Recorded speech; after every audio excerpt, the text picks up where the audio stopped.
Lucky मरवा तहसील सराय नौरंग के मुख्तलिफ इलाकों से ताल्लुक़ रखने वाली शख्सियात ने तहरीक इंसाफ हल्का पी के 107 तहसील नौरंग से मुतवक्के उम्मीदवार तारिक सईद खान मेदाद खेल की गैर मशरूत मुकम्मल हिमायत का ऐलान कर दिया।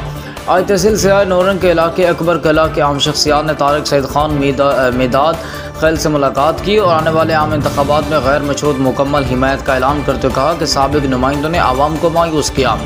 उन्होंने कहा कि पाकिस्तान तहरीक इंसाफ के सूबाई उम्मीदवार PK 107 के तारिक सईद खान मरवत के काफ़िले में शमूलियत हमारे लिए बाइस फ़ख्र है। सूबाई रहनुमा तारिक सईद खान मेदाद खेल ने खिताब करते कहा है कि इनकी सियासत का मकसद आवाम को प्रेशर पंप की सियासत से निकाल कर इज्तिमाई शऊर पैदा करना है।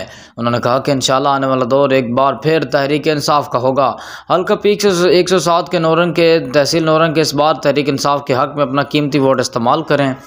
तारिक सईद खान मेदाद खेल ने अपनी हिमायत करने पर शुक्रिया अदा किया।